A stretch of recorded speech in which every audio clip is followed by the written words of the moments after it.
What's good guys? At eto na ang ating pangalawang video.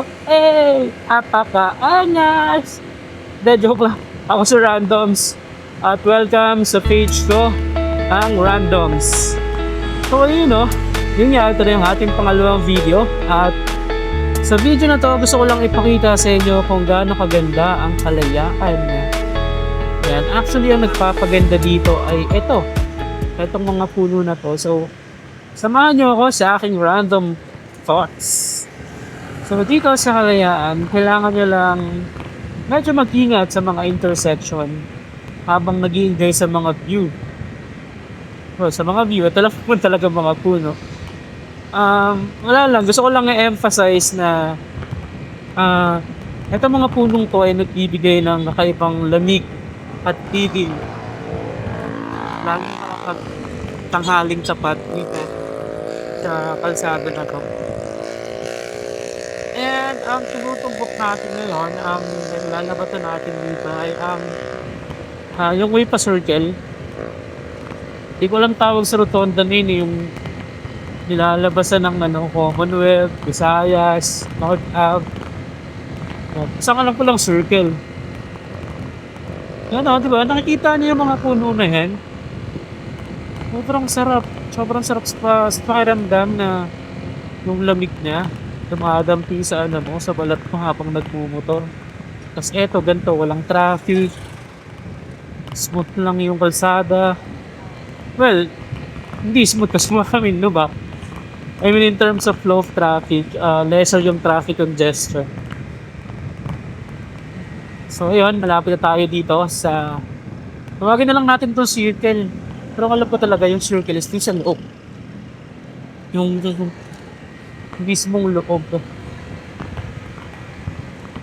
Today is, I think na ngayon, February 19 at ang oras is 12:08 in the morning. You know, kung mapapansin nyo gantong oras na nasa kalsado tayo. Kasi ito yung ito yung masarap na oras. Nakapag-anuin ka. At ito pa. Ayun yung mga lights na yan dito sa circle. Actually, bago lang to. Siguro mga pa lang to. 6 months ata. Diba? Ang ganda tingnan. Ang ganda kapag yung tudad mo is lalo pang pinapaganda. Ang daming nagiging Philippine show. Unang-una, nag-a-attract yun ng mga tao, ng mga turista. Mga simpleng lang yan, simpleng palamuti lang yan. Malaking epekto niyan sa image in general ng Quezon City. Actually, sobrang ganda naman talaga ng Quezon City. Disiplinado naman ang mga tao dito. Kung titingnan mo nga, di ba, sa mga kalsadang dadaanan natin, less naman yung mga basura. Ito lang pala yung mga ingatan mga ganyan. Dito sa circle, yung mga sasakyan, mga trucks. Tapos medyo marami rin lubak dito. Siguro, ito yung isang room for opportunity na kailangan i-address ng Quezon City government. Kasi, ayan, ganyan, mga ganyan, manhole. Sobrang delikado niyan. Lalo na sa mga baguhan pa lang na motor.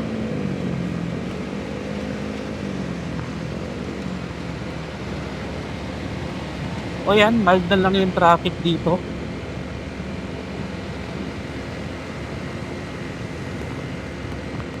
Hindi na ganun pa congested. Pero usually kapag rush hour, I assure you, talagang susubukin yung pasensya ko dito kasi bukod sa yan, makakasabay niyo yung mga malalaking trucks saka mga maraming sasakyan.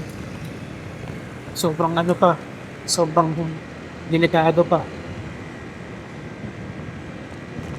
Mga ganyan na mga lubak. Iwas tayo dito sa truck na nasa likuran natin. Yun lang, gusto ko lang i-share sa inyo kung gaano kaganda dito sa Quezon City ng gantong oras. Well, hindi lang naman gantong oras kasi ang nagiging differential lang naman talaga is yung traffic. maganda talaga dito. Ito lang ang kailangan mong iwasan. At kailangan na lang din talagang mag-adjust sa mga nakasabayan na mga motorista.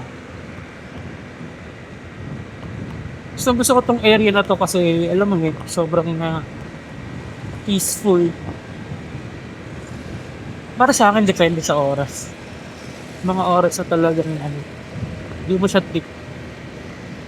Dito na tayo dito sa Kalayaan and hula ako may checkpoint dito. So, kasi medyo mapuputol yung video natin dito.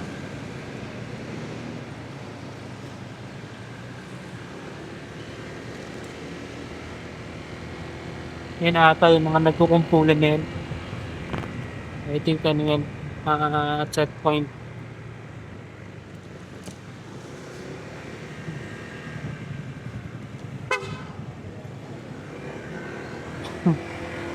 Ayun, hindi na tayo pinara. Buti na lang.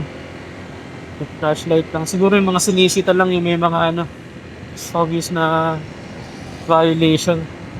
Kagaya ng marami kasi ditong yung mga nagmumotor na walang helmet tapos nagkakarera sila.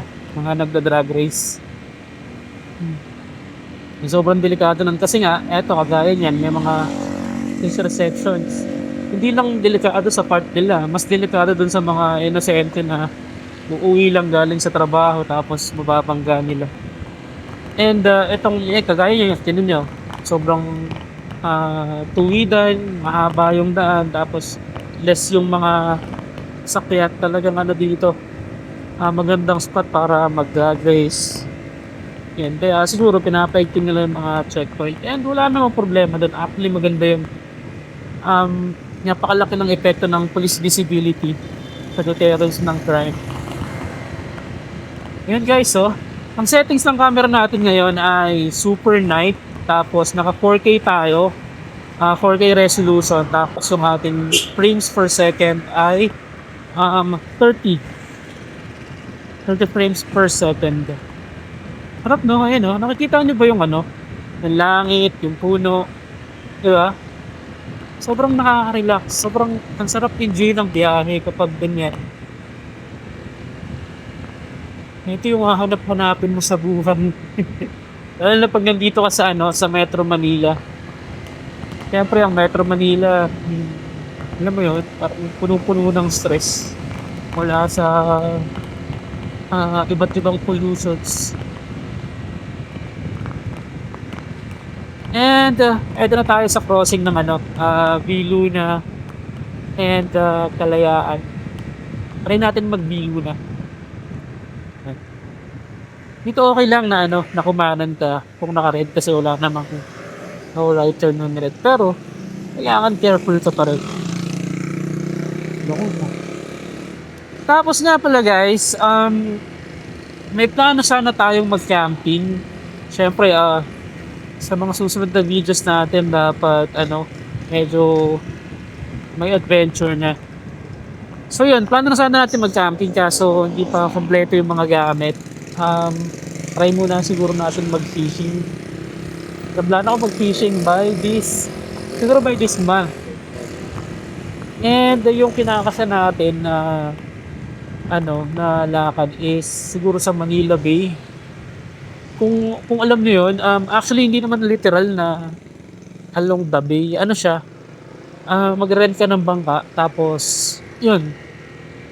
Siguro mga ilang kilometers din sa sa dagat yung kailangan bangkain para marating yung spot.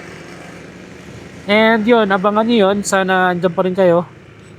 Kala mo dami ng supporters subscribers ko 4. Pero okay na yun. Okay sa akin yun. Nakaka-proud na yun kasi, di ba? At least may improvement. Di ba nga, 1,000,000 miles start with a single step. So, maraming salamat sa 4 na yun na nag-subscribe. Di ko alam kung anong nakita nyo sa page ko para mag-subscribe kayo. Kasi kahit ako, hindi ko makita yung kwento ng ginagawa ko. Pero salamat. Doon sa 4 na yun, huwag kayong maglala kasi itutuloy natin to kahit anong mangyari. May nanonood daw, wala. Tuloy lang tayo. Enjoy lang natin to. So, sa ngayon, guys, Dito ko na tatapusin muna yung ating video. Sa ngayon, dito lang muna tayo sa malalapit eh. Pero sana, pag nasa malalayong adventures na tayo, sana andyan pa din kayo. And yun lang muna for now guys. Please like, share, and follow my Facebook and YouTube account, Randoms. Bye guys. Adios.